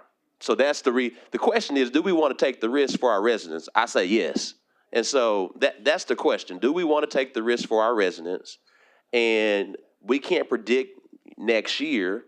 And so, but if we don't have the payment next year or significant recoupment of it, then things will be even more stretched than they are now. But if we are able to make some enhancements, get some things done, if they sell these properties they say they're selling, we pay down the note, we get a little bit more reprieve and relief on our end. I've got more. Yes, sir. So another way to look at this is Baker's given us the most optimistic view. 30 months, getting money back, have everything paid off. We sing Kumbaya and everything's going. Let's say that the government comes in and says, we're going to get rid of all this. We're going to prosecute you. We're not going to give you any money, HUD money, to come in here. We have another pandemic. Do we have an asset, Nick and Tom, that we have pledged, however we have it, to cover our debt? So as far as our short-term debt, our pledge is our ability to our general revenues within the general fund. They're used to acquire assets, whether it's equipment or facilities or property. Right, but if something went south and we had to then put it on the market, go to the courthouse sales and sell it, can we cover our debt? I mean, we have assets that could cover our debt, but if we're in that situation, the answer is yes. The answer is yes. We can cover it through the debt service because we have the financial capacity, and we will be able to cover it if we needed to go sell the asset. Now, the question is, if we sell this asset, we as this board, we're going to only want to sell it to an appropriate low-income housing provider. We're not going to sell it to a market person that does our residents wrong. Mr. Curris and I have we've looked at that reality. There are some bank providers that focus on low-income housing. I only use that term just because they have to have that term to provide the capital. And what I would share with the board, we got a number of different scenarios that we can get this accomplished. The question is, we all would prefer the short-term note. Let's get the legal opinion on that. Secondly, if we need to use our cash, we can do our cash, and optimistically, within 12 to 24 months, we'll recoup some of this. But worst case scenario, if we don't, let's just say they can't pay us a lick of anything. We're just gonna be super tight in 26 and 27. Super tight doesn't mean we're laying anybody off. Super tight just means that we may not be giving raises. Super tight means that we may not be, we got a $50 million HVAC capital expense list. It'll be $50 million in 27, it'll be $50 million in 28. That's what we're talking here. We can handle it, but we gotta all walk with our eyes wide open. Optimistically, we'll get it recouped, but if we can't get anything done, can we pay the service debt? Yes. Can we sell it? Yes. But if we can't get anything done while we're paying that service debt, our belts, let's just say we're not gonna be going out to eat every day. We're gonna be, cooking at home. And that's the scenario that we're in. We're gonna be going to trios. Yeah, all right. She'll be making sure we get it for free legally, right? Again, and I appreciate your fervor, Mayor, but I think we're really talking about making a real sacrifice to do this. And we're making a sacrifice that we can't do anything else that we're talking about doing right now. My opinion. Maybe, maybe not. There's options out there. Then tell me. Those are all things we're working through with Tom and outside legal counsel of what are our different options. So those were part of the discussions that we've had today, last week. We have still been throwing about different options, thinking about different ways that we can get to a solution that works for everybody. None of them are the best solutions, but there's different solutions, different options. I will also make it clear, to do a short-term note or financing, it will take at least 60 days to do the process. And additionally, we have to get a bond counsel that'll sign off on any short-term note we do. Another question, two more. For the first time, someone mentioned the state was involved in this. How is the state involved in this? The state has ruled in one of its decisions dealing with the authorities of local governments that a housing authority is a state agency. It was an attempt to use the Arkansas Home Rule Act by municipality. Fort Smith extended the size of its housing authority from 5 to 7 members. It was challenged that they could do that. They said, this is a state statute, this is a state agency, a local government cannot amend that. So they can't come in here and tell us what to do. We can't tell them what to do. We can't tell the state to expand it to 7, which is what Fort Smith tried to do. No, they can't come and tell us if we arrive at a settlement, they can't come nix it. Right, if we come up with a plan that doesn't impact that, they can't tell us what to do. And then the last question is, do you really think you can get an ironclad agreement with the government that they will do what you say they're going to do and not make us come back and owe that money, whatever the amount of money is, whether it's $28 million or $100 million or whatever? I do it every day. It's what I do. Yes, sir. Let me answer that. I talked to Tony Landecker, HUD, about that same question. CAHC, those buildings are owned by CAHC. The obligation of the QAD report and the money is for MHA, Little Rock Housing Authority, 2 separate entities. So that $29 million does not follow and go to CAHC. It stays at MHA. We owe that money. It's our obligation. All right, Director Miller, then Director Hines. Thanks, Mayor. You may be able to answer this, or Nick. What is the city's policy on reserves? How much I know it's not an ordinance, that's our policy, right? What have we said we want to keep in reserves? I did. So it is by an ordinance, because Alright. everything's codified.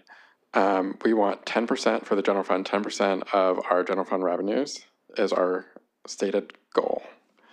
What's actually in the rainy day fund or reserve fund is 13.1, which is half of that 10%. So ideally, our ordinance says we should have, at this point, 26 million. Correct. And we currently have 13. Correct. That's where we're at. Thanks, Mayor. Director Hines? So as I was sitting here and we were talking about plans and time is short, there's a General George Patton quote, "A good plan violently executed now is better than a perfect plan next week." So I suggest we get to work and come up with something to execute sooner rather than later. All right. Again, Mr. Curris, I think one of the things that I'm going to do is, members of the board, there's a letter. Tom has approved the letter. I'm going to send that letter to the bank saying that we're discussing some different things. We still don't know what that different thing is. Hopefully that gives us some time. I would be surprised, and this is, I'm not a lawyer, but I deal and go before courts often. I'll be surprised if we actually have a ruling on the 29th. But there definitely will be some indication on the 29th of where we're going. But hopefully the city attorney's presence and our presence will give some cover. I don't know, but we're going to try to have something before the city board on the 29th. If not before, we'll try to have some type of letter or something. I guess the question is, because members of the board here's a question that we can ratify later. And subject to the city attorney, if we can get a legal opinion, again, so we're still at square one. If we can get a legal opinion that we can do a short-term note, is this board okay with the city attorney sharing that a ordinance will be prepared at April 29th, that we can share that early enough with the courts or with the reserve? So that's really the question.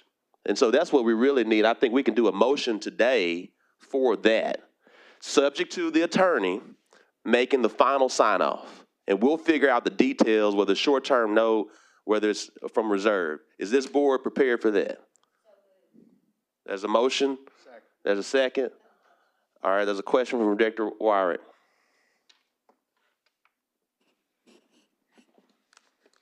So, Tom, you were talking about the short-term note earlier, and you were talking about different variations or percentages of the short-term financing, and then you came back and you said that we'd have to buy all the property with the short-term note, and you said, I think you said $7.5 million. 7.5 is the number that I was working with and was directed to work with, knowing. Okay, so the short-term financing would be for $7.5 million, or do we have to add another 2.9 million as the discussion ensued with you earlier? What is the amount of the short-term? 7.5 would be the note. The total payout of that over 5 years, if it takes 5 years, would be more like 10 million. Okay. Let me also explain. Yeah, but That's what I was trying to get to, is what is the value of the short-term financing note that we're talking about? okay. So everyone, Director Pierce wants to make certain what are we asking for. The motion is to have direction from the city board for the city attorney and I to work out a deal on taking the note, whether paying for the note, assuming the note, whatever the legal term we need to utilize, whether it be for a short-term note or from a reserve fund, to make this work. We got time sensitive on hands, and we can always come back and ratify, but we need to get the work done, and we believe that the courts, if they see movement, we may not even have to have a ordinance ready, but they see movement from this motion from the board that we're taking proactive steps. Of course, it's still gonna have to come back to be ratified. That's the motion. Director Campiris. Mayor, I would rather personally come back next week when we're not supposed to be in session. Let the attorneys and the outside counsel and everybody look at this and try to bring back various alternatives we can vote on. It still gives you the option of going. Yeah, I don't think I doubt there will be the quorum, just knowing what I know. It's not gonna be the quorum. That's why I'm trying to get this done. I would prefer to wait as well. We can wait till April 29th. We'll just, Next week. we're not gonna have quorum. That's what I'm trying to share with you. But Well, I mean, we can do it Thursday. I'm just telling you. But, okay, we're not gonna have quorum. And definitely, what we're saying is a decision, we're trying to show a proactive step to the courts. We're not gonna vote until we're trying to get the courts to back off. That's the motion. The motion saying, hey, courts, this is what we intend to do, subject to a board vote. That's all we're asking. I would prefer a motion that we're looking at something to move forward with. That's what I'm saying. You're saying that we would go with the short-term financing. That's not what. I don't know if, that's what I understood. I don't know if that's the right way or the wrong way. It would be short-term or reserve funds. I know. Yeah.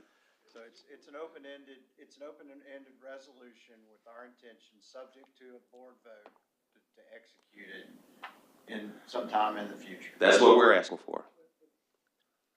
Director Campiris. Does that, What I'm sharing, yes. does that commit us? No. We're giving a positive action to the courts. That's all it is. It's not committing us because the board won't vote. But we got to get a solution, and once we find a solution, we're saying this is what we're going to take to the board for a vote. Why don't we say what BJ just said, is that we're gonna take a vote saying we're gonna try to find an active. That's what I just said.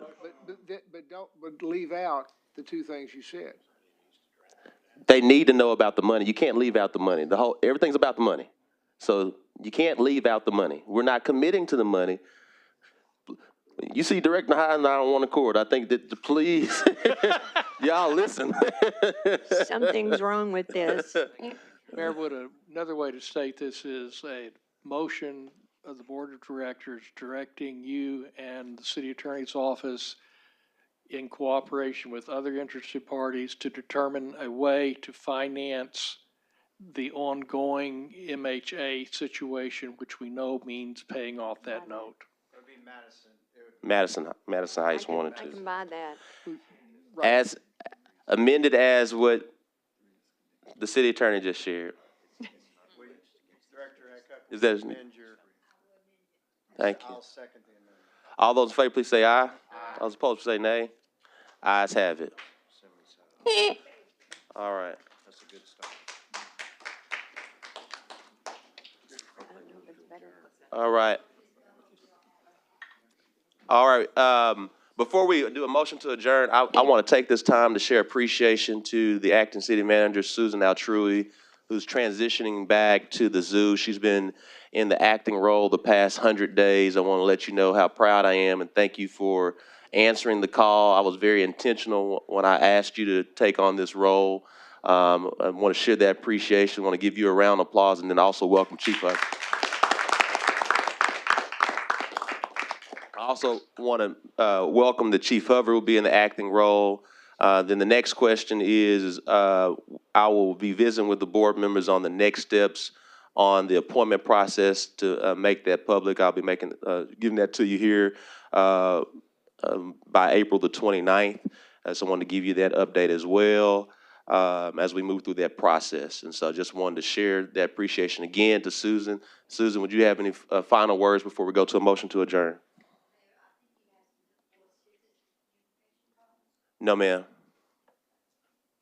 Well, thank you, Mayor, and thank you, members of the board. And it's been an honor to serve you and to serve the city of Little Rock. And in my 20-year career, can't believe it's been 20 years that I've been with the city of Little Rock. This has truly been the honor of my career. So thank you so much for this opportunity.